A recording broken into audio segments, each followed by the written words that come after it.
We're looking at the issue of insecurity and how it has affected us, and of course the call for self-defense. Now, with the rising cases of banditry, kidnapping, and communal clashes across Nigeria, some voices have begun to call for citizens to defend themselves. Now, this development sparks a national debate on the role of the state law enforcement and the right to self-protection. We have heard some notable Nigerians, including retired military generals, lend their voice on this matter. Well, we all knew what happened at Oromi recently, where we lost some persons in the hands of some mob. While some are saying the people were just being proactive to ensure that their land is saved because they saw some people carrying arms. Some other persons were saying they actually took laws into their hands, while by every right standing, that was against the law. Recently in Jos, we saw a mass killing. I would have loved to share that particular video with us, but it's not really a good sight, where we saw some persons lost their lives, their crops burnt, their bodies also burnt beyond recognition. We also saw so many things happening in Benue State. All of these is going to be the front line of the discussion. We still have with us in the studio Barrister Emmanuel Obakbolo, a rights activist, and of course is very serial lawyer. Thank you very much for staying with us. It's a pleasure being here. Sitting very close to him is Dr. Okaifo Isegbe. He's also known as Dr. Open Secret, still with us from the first segment. Thank you very much, Dr. Open Secret. Thank you. And sitting from my extreme left is no other person than Comrade Curtis Ugbo.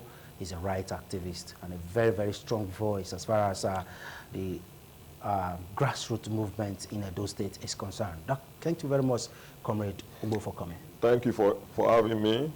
Good afternoon, viewers. So let's begin with you, Comrade Ugbo. Looking at the issue of insecurity, what is your assessment? We thought the killing is ending. Recently, Governor Zulum has actually ran to Abuja and met with security chiefs, telling them again, for only God knows when, the other time, that his state has been taken over by bandits. Well, thank you.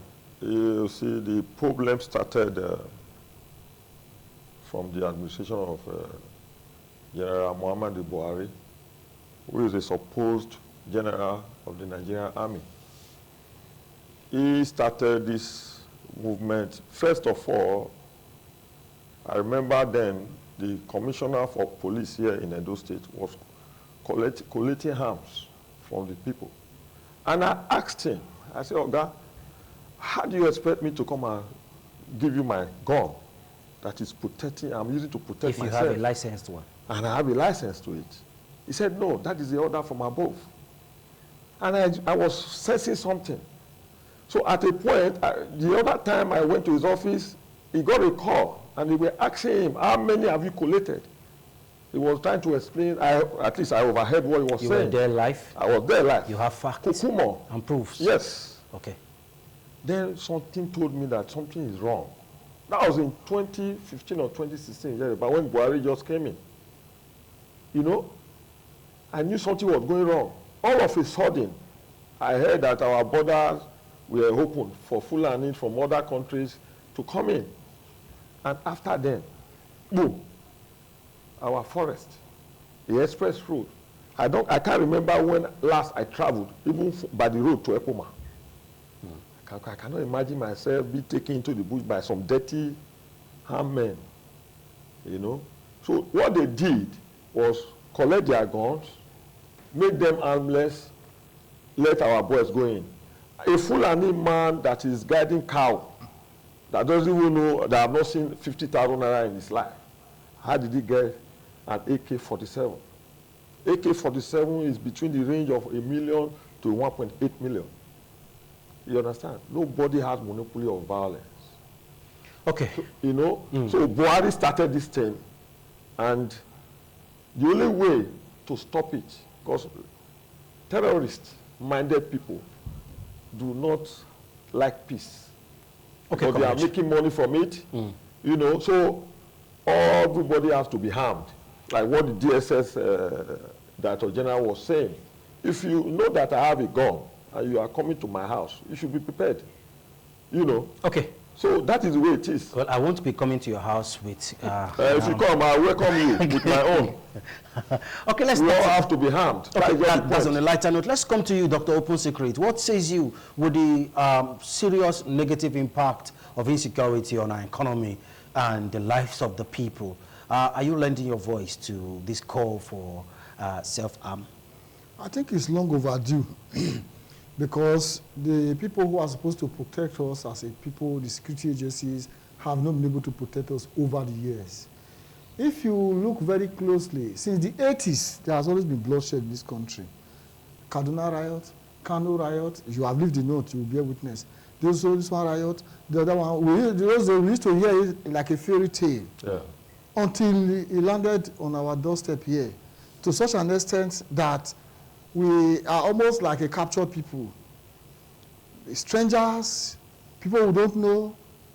Even the president, Muhammadu Buhari, once acknowledged that the Fulanis that are in our forests are not Nigerians, that there are people who ran away from Uganda, what's it called? Libya, Senegal, and what have you. And we are supposed to have military men to man our borders. We have the army, we have the air force, we have the navy, we have civil defense, we have custom, we have immigration, we have all of them. Yet our borders are porous. So in real sense, at the time, like the comrade alluded to, they asked everybody to submit their gun. Even hunters and what have you, they submitted their gun. In the States? In the States. Yes. But you did realize that as I am now, if I was coming to this ITV this morning now with a long dagger, I'm not sure the what's it called? The security man will stop not allow me to enter. Definitely. But let it be another man, maybe a Fulani man want to come in. He will come with dagger, he will come to that one, and he parade the street, and nobody talks. So it is time, because even you discover that most of the communities where this mayhem usually take place, you realize that the herdsmen or the Fulani people, they say we should not call them Fulani, the bandits, whoever they are that are inside the forest, they will come, plan it very well, massacre the people, kill everybody, destroy everything, and go.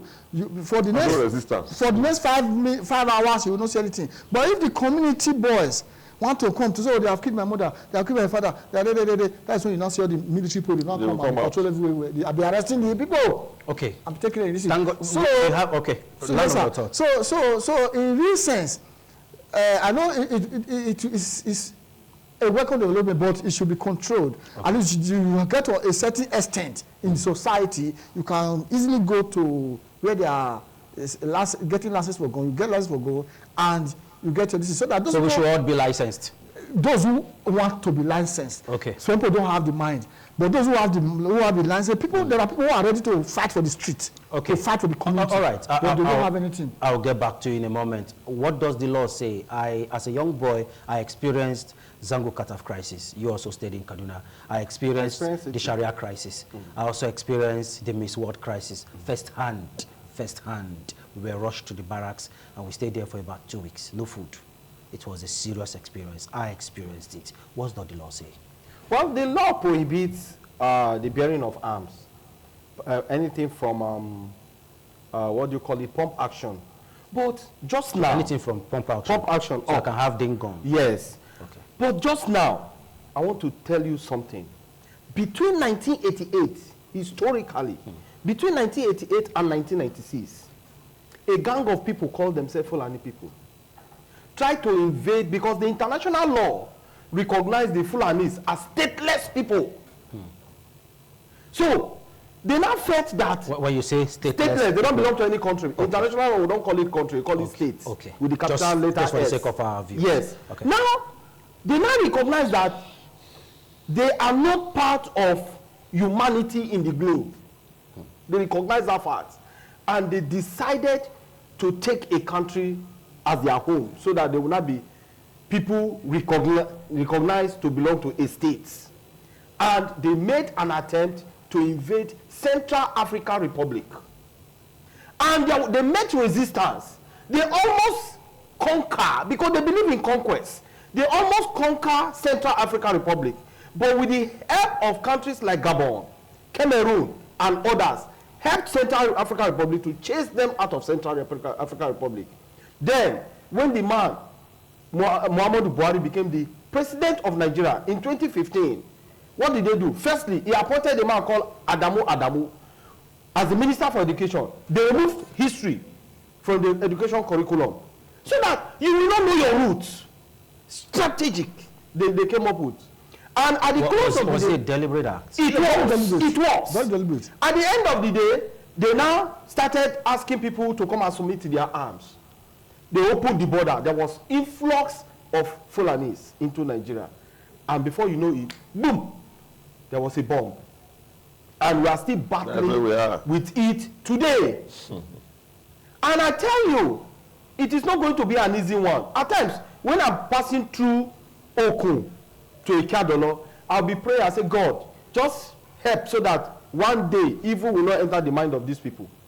And you know what? They came, they started pretending to do menial jobs. We accommodated them. Our audio ways, our leaders, local leaders, accommodated them. They came with money. Go to the communities today. So they didn't just come like that? No! Go to the communities today. You see, their accommodation, the worst of building is where they reside. They pay heavily for it. They give you cow. They tell you, oh, we want to graze here. The communities allow them. We are all paying for it. The leader, the traditional institution welcome them. They will come and give them cattle gift. They collect. Even attach money to it. They take it. We are all paying for it. Is this an allegation? Is this an allegation? I don't know what you mean by allegation. I am telling you facts. Do you have proofs? Trace it. Yes. Connect what I'm telling you with what is happening today. Okay. Both of us grew in Kaduna. We know what you just talk of Zango Kataf war. Sure. We saw it in Kaduna. Gombe. I was also in Gombe when we saw the Metesine crisis in Gombe. So when you come all of this together, you know that we Nigerians were in for a big trouble. Okay, we'll be heading on a break, but just hold this on the one hand, and Comrade Curtis Ugbo. Yes. He made mention of each time he's passing through Okun Road to probably Okada also, he prays that a problem shouldn't cut out. Yes. I can tell you for free, I traveled recently, last weekend, to Irua. On return back on Monday, I observed something. I have never taken note of that before. I saw young men holding sharp machetes. The one we call 2x2. Cutlass. Let me use our local palace language. Very sharp. Some of them were holding daggers. Some of them were holding diggers and all that. And to me, I didn't just look at it as people who are looking for menial jobs. I see it as weapon. Yeah. If anything, break out in such community. For instance, this other community around Egba Junction. Egba Junction, the guys I saw there, they are over 600. It's not exaggeration. The Agbo Road. Because I stopped there to deliver something to someone. They were over. I couldn't do a video. I wanted to do a video, but I didn't want to create a scene. If we allow these guys carry sharp machete and mining our streets, living with us in our community with weapons of war. We don't even know if they have guns. Is that not a threat? You'll be answering that right after this break. Well, thank you very much for staying with us on the program Politics Today. We'll be giving out our phone line now, which will be displayed on the screen so that you can also be part of the conversation. You can join the conversation, like I said, by calling the number. It will be displayed on the screen any moment from now. I want to hear from you. Comrade Curtis Ugbo. Yes, like you rightly said, if you look at the exit points in and out of Edo State, they are all there, especially Benin City. Okay? And who are the people giving them those accommodation? They are our people. Because they think they want money. They don't think of the security situation. A terrorist does not understand any language. The only language a terrorist understands is resistance. Okay, Comrade Ugbo, let's take this call. Hello, caller, good morning. Tell us your name and where you're calling from. Good morning. Ultima the Great for Wemoto Stephen. Oh, Ultima the Great, thank you very much for joining. Yes, thank you. The fact is that this Fulani Islam that take over the whole Nigeria, every place is idea. Even Edo State, all our bushes, all our farms that take over. I don't know what is happening. Earlier is better, we checkmate all these things. And what happened in Europe? It's true that we don't support jungle justice. But how can our government go there and project today? All these are happening here. How many sometimes go here projects what the people are doing here? Okay. They are set up committees to look into the matter. Then they set up committees to look into all the matters for husband in the state and other places. All right. That's my own morning. The Thank you very much, Ultima the Great, for trying to manage our time. Quickly land on your thought, please. So, like I said, they are killing our people. Farmers can no longer go to the farms, you know, and somebody is crying wolf that they burnt their people. What of the killings that have been going on? But is that not jungle? I'm not in support of jungle justice, mind you.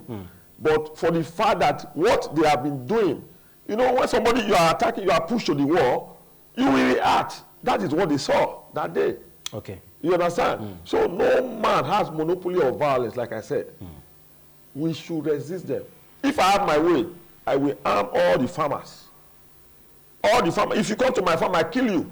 Okay. Before you kill me. That's also jungle justice. Okay. I cannot protect myself. I have to protect myself. We are all humans. Okay, Comrade Obo. If you know that I have a gun in my house and you come, like I said earlier. You are saying that for the second time. I will visit you. You know that I have a gun in my house and you are coming. You don't leave your head in the house. You are coming to attack. And I will, because I'm in my house, I didn't come to you. Okay. So that is what, how can somebody live not, as I did my youth service in Yobe State, Potiskum to be precise. I knew in 1992, I knew how Potiskum and the North was. Then you travel all the way from that side to come and say you are hunting. What are you hunting? We have hunters here. They collected our hunters gun, they gave them gun to come and be hunting here. Hunting our people, collecting ransom.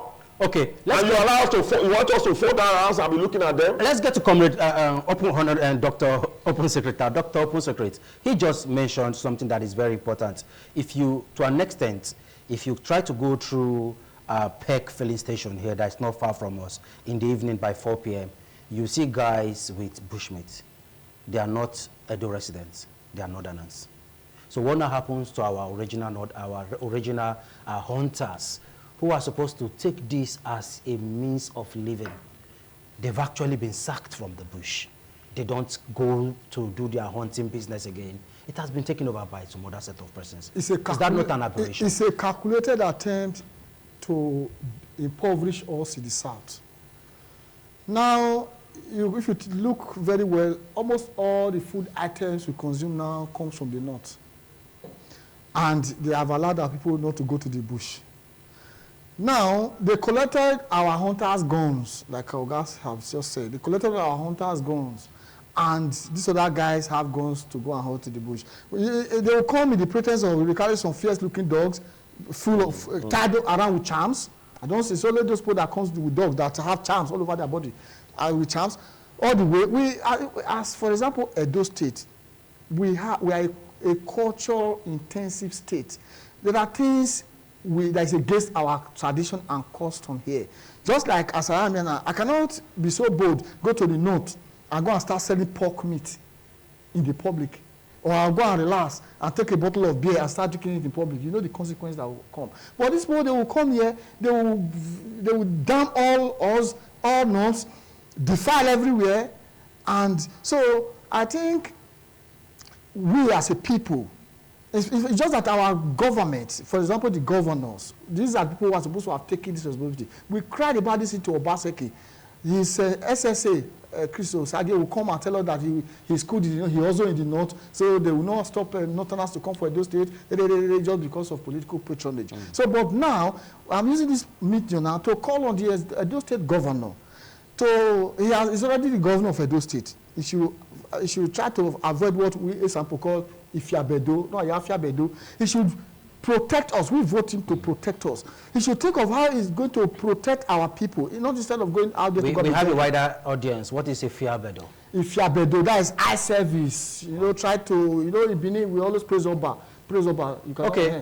So finally, sir, the governor should please work with the Royal Majesty to see how we can tackle this matter before it gets too much, because Edo is a state that has been known for conquest over the years. So we cannot now become a women that people, dirty-looking people, we don't know where they come from. One-on-one, you can boss those people and they get down. Because they are carrying guns. No, for example, sir, because they are carrying guns, they come mess everybody up, kill father, kill mother. Okay, Dr. Opunsecret, let's manage our time. Okay, sir. Barrister Bakpolo, help us now. He has made mention of so many things. Who are we going to hold responsible for some of these ills that has taken place in our community? Having some of these people invade our societies, who are we going to hold responsible? Then secondly, He's actually saying the governor is playing lip service to some persons. I don't know where, I don't know how. But recently, the deputy governor of Kano State was in Edo State. He even visited the palace of the Onojo of Uromi, asking that the state government should bring those that actually got themselves involved in that to book. It is unfortunate that we just fold our hands and cross our legs and begin to allow so many things to happen under our nose. And we pretend that, oh, it doesn't matter. You know, the average Southerner will tell you that it doesn't matter until when he's hit, then you will see the person begin to shout. But it's unfortunate. However, the governor just now, to my mind, is not doing well. Security-wise, zero. Because before the incident that took place at Uromi, the people have been shouting. The governor did not even take time to go and visit them. But suddenly, he metamorphosed to Kano. And now, we had the deputy governor of Kano visiting Benin to demand for records. And also for compensation. The governor, I just saw on your news crew that the governor will announce compensation. How many of the Southerners they've killed? We are not, see, Nigeria is at war. Let us not pretend. One of the characteristics of it is what we are saying. And yet every of us keep pretending that, which things will be okay. Because the government has failed and the government is insensitive. The primary function of government, by virtue of the provision of Section 14 of the Extant Constitution, is welfare of the people. Okay, let's see if we can do one or two calls. We've run out of time. If we can manage our time and take one or two calls and call it a wrap. Hello, good morning, caller. Welcome to Politics Today. Hello, good morning. Well, we can hear you loud and clear, but you're not saying anything. The number is displayed on your screen right now. Hello, good morning, caller. Welcome to Politics Today. Hello, good morning. Thank you very much for calling. My name is Monday, calling from Upper Mission. Talk to us, Monday. Okay, well, one of the, let me tell the first thing why that the alignment between the political party, I just want to advise that anybody that wants to condemn it, nobody very won't forget it, because we all know what will happen in that general election. Number two, the issue of security. I don't know why I think that this something is coming in. Our people that we put in the power, they will fail to say one or two things. These people have been killing our people. And nobody saying one or two things, they have been killing farmers. Four people that go to court, they go okay. Why is it that when a policeman see the person present in the hands of the expert, they will not arrest him? But if they take a person in the civilian, they will be arrested. Why? These are people we have to be asking them. Okay, we'll take that as your submission. We'll do one more call, and that will be all for the program. Politics Today. Hello, good morning. You're going to be my last caller. Good morning. Thank you for calling us. We'd like to know your name. My name is Solomon Ataga. First, I would say God bless the three brothers in the Africa. Where are you calling from, Solomon Ataga? I'm coming from Olobokeno. All right, talk to us. For the state of insecurity, for knowing the truth and saying the truth, God will bless you people. That's just the state the country has now. And the issue of politics, yes, there must be a body that will come together to fight the ruling party, which Nigeria is not finding compulsory now. Irrespective of who they are, but the only thing we beg them should not be their personal interest. You talk about the labor movement. It was having that fault because of the agenda, which is the person was the candidate. Okay. And Nigeria feel that he can help. So they should look for a decent and a young person that can really push these people out of power, because Nigeria is set up for this. All right, thank you very much, Solomon Ataga. We appreciate you, gentlemen. I'm afraid we've exhausted our time. I want to say something. You have to make it very brief now. 10 seconds, please. I just heard that the governor said they might pay compensation to those people that were killed. If they try it, Curtis Ugbo will take government to court. Because a lot of our people have been killed. No compensation have been paid. If you try it and pay money to Kano State, I will take that government to court. I will take whoever that paid that money to court. So this is a direct warning now from you to the government. Yes, if they could tell, they should come and tell us what you are there to protect our people. Okay. You know. Thank you very much. They have been killing our people. Nobody is saying anything. Thank you very much. I'm sure the government, you have a right of reply. Comrade Curtis Ugbo has said if you dare it to pay any form of compensation to anyone, he will take you to court. We're waiting for your reply, we'll give you opportunity to respond to this. Thank you, Comrade Curtis Ugbo. Thank you. I will wish you well in your lawsuit. Thank you you very much, Dr. Open Secret. We appreciate you for coming. I'm calling you honorable now. You've been with so many honorable men. I'm Manuel Obakole Esquire. Thank you very much. You are an honorable man. Thank you for coming. My name is Daniel Praise Osedebame. On behalf of Dr. Sonny Duko Koso, we'll see you on the next one.